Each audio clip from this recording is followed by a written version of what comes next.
Ouais, salut Seb. Alors, je te fais un petit topo. On va commencer par le psoas, que tu connais de nom, j'imagine. Donc, c'est ce muscle-là qui s'insère sur les vertèbres lombaires, en fait, qui est ici et qui descend jusqu'au niveau en fait, de la hanche et qui passe devant l'articulation de la hanche, vraiment à proprement parler, qu'on appelle la coxo-fémorale entre le bassin l'os coxal et le fémur. Donc ce muscle-là est fléchisseur de hanche, il est un petit peu rotateur interne, ça dépend, il stabilise le tronc, il est très important notamment dans le tennis, dans le sens où il va permettre de donner en fait de la cohérence, de la cohésion entre les membranes et le buste. Et il a une grosse particularité, ce muscle, c'est qu'il est en rapport avec une grosse partie de la sphère digestive, c'est-à-dire les intestins, les côlons, enfin bref, différents organes digestifs. Donc il peut être tendu en fait du fait de tensions digestives. Et donc son étirement a plein de répercussions et d'impacts positifs potentiellement.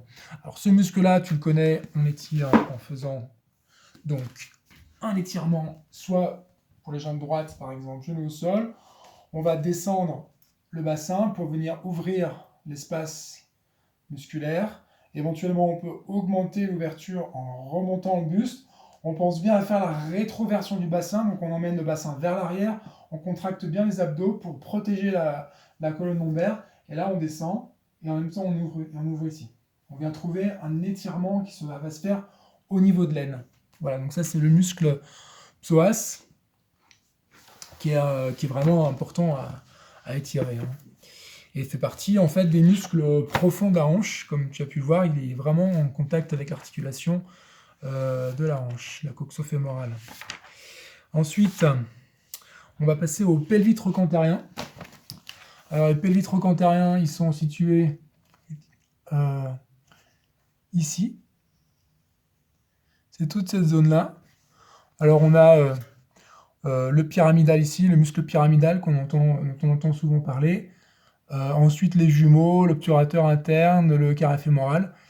Je ne sais pas si tu vois bien, en fait on est sur une vue postérieure, on a la jambe qui part ici, et on a le sacrum qui serait situé ici, sur une vue postérieure. Là ici on a le grand fessier, et là on a les moyens fessiers. Voilà, sur un autre schéma un peu plus simple à voir, on voit le sacrum et les pelvites trochanteriens qui sont postérieurs. Ils sont essentiellement rotateurs externes. Donc en fait, quand ils sont en tension, on aura du mal à faire une rotation interne.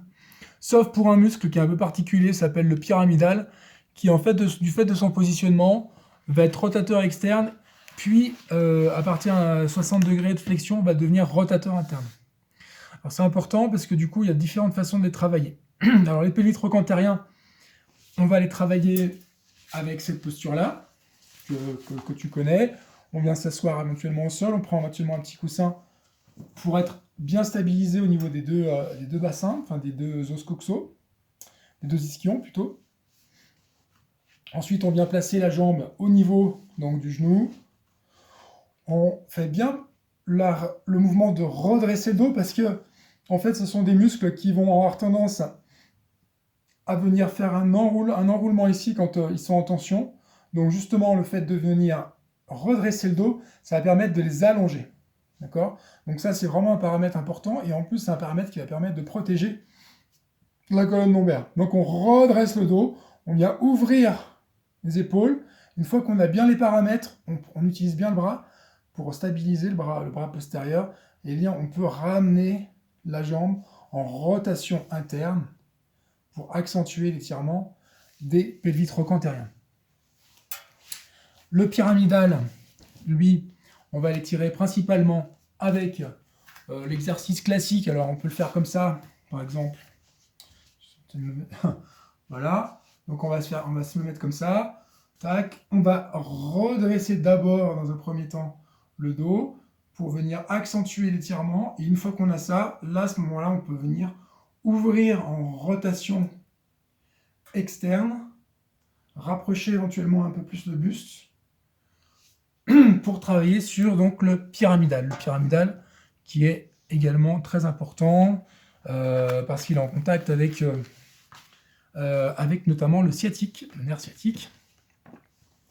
Il y a des fois des sciatalgies, donc des douleurs du sciatique qui sont liées à potentiellement des compressions du nerf par le pyramidal. Donc c'est un muscle qui est important à étirer. Donc là, ça fait déjà 3 étirements avec le psoas, les pelvis trochanteriens, rotateur externe et le pyramidal. Ensuite, on a les adducteurs. Alors au niveau des adducteurs, on a différents adducteurs. On a les courts et les longs. Alors, je vais essayer de te montrer ça rapidement. Alors, donc les adducteurs longs. Donc là, on a la branche pubienne avec le pubis ici. Les adducteurs courts vont être situés à ce niveau-là, et ensuite les adducteurs longs vont partir très loin. Ils vont descendre jusqu'au niveau du genou, en fait. Donc les adducteurs courts, notamment le pectiné, on va les étirer plutôt en faisant le papillon, le fameux papillon. Donc on va faire placer les deux pieds l'un contre l'autre. Il faut savoir que vu que ça sert sur la branche pubienne, cette branche pubienne, si elle est basse, on va avoir tendance à augmenter l'étirement. Si elle est haute, on va avoir tendance à raccourcir un petit peu le muscle du fait de son angulation. Donc c'est pareil, on va encore une fois utiliser le redressement lombaire pour augmenter l'étirement de ces adducteurs. Donc une fois qu'on est comme ça, on vient ouvrir les genoux sur les côtés. Et normalement, on va sentir un étirement qui sera situé entre le pubis et sur la partie haute de la cuisse. Donc ça, c'est pour les courts adducteurs. Pour les longs adducteurs, on peut utiliser éventuellement ce dont tu me parlais tout à l'heure. C'est les mouvements où on va venir ouvrir comme ça. Par contre, la jambe doit partir un peu en rotation. On peut le travailler également. C'est pas évident de se mettre... on peut le travailler comme ça.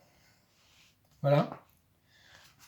Là, on va avoir un travail qui va être fait sur les longs adducteurs. Voilà, voilà. Ensuite, on a les ischios. Bon, les ischios, tu connais, j'imagine, des mouvements. Moi, ce que j'aime bien comme mouvement, c'est les mouvements qui vont protéger la colonne lombaire. Donc, ça va être, par exemple, un mouvement comme ça. Tu peux utiliser cette posture pour venir attraper tes coudes derrière. Ça va venir travailler un peu les épaules. Tu mets une jambe devant. Tu prends bien appui sur tes pieds. Donc, tu pousses bien les talons pour pas subir la position, mais bien redresser. À partir de là, tu descends. Tu descends, tu essaies de garder le dos bien droit. La musculature des dos est cambrée. Et ça va venir étirer les adducteurs, les ischio-jambiers devant. Et ensuite, un petit exercice pour les quadris. C'est jambes tendues, jambes fléchies devant. Comme ça, un petit peu comme quand on partait sur le psoas. On va venir attraper, si possible, la jambe. Même chose, on protège le dos en ramenant rétroversion, contraction des fessiers. Et à partir de là, on vient ramener la jambe en direction le talon en direction de la fesse. Voilà. Ça, c'est un exercice qui est vraiment efficace pour tirer les quadris. Voilà. Donc là, tu as à peu près tous les mouvements. Bon, il manque les moyens fessiers, petits fessiers, mais c'est des muscles qu'on étire peu. Ah oui, je voulais te montrer un dernier exercice qui est un peu global, qui va étirer en fait le fascia lata. Le fascia lata, c'est un muscle qui part des hanches et qui descend. Enfin, c'est un tendon, c'est une aponévrose assez épaisse qui longe sur la partie externe des cuisses. Alors, tu peux t'asseoir sur un coussin. En fait, c'est un peu le même exercice que celui-ci, hein, d'accord? Sauf que là, on va venir ramener les deux genoux l'un sur l'autre, si possible. Bon, ça fait plusieurs mois que je m'entraîne. Là, je me suis pas mal entraîné à Bali pour arriver à faire un peu cet exercice-là. Et donc là, cet exercice va venir travailler en fait beaucoup les hanches. Tu vas vite le sentir. Et en fait, donc, ça travaille pas mal de choses. Ça travaille le tenseur du fascia lata, ça travaille le fascia lata, surtout du côté de la jambe en bas. Et ça a travaillé aussi notamment les pelvis trochanteriens. Voilà, donc c'est un exercice qui est assez complet, qui est un peu douloureux. Il faut essayer d'avoir les deux ischions, les deux parties osseuses sur le sol ou sur le coussin, que ça soit bien axé. Et ensuite, même chose, on redresse un petit peu le dos et on attend que ça passe. Faire un peu de médite en même temps. Voilà, voilà. Bon, mais j'espère que ça t'apportera des éléments intéressants. Ça fait déjà 10 minutes, plus de 10 minutes. À bientôt. Ciao, ciao.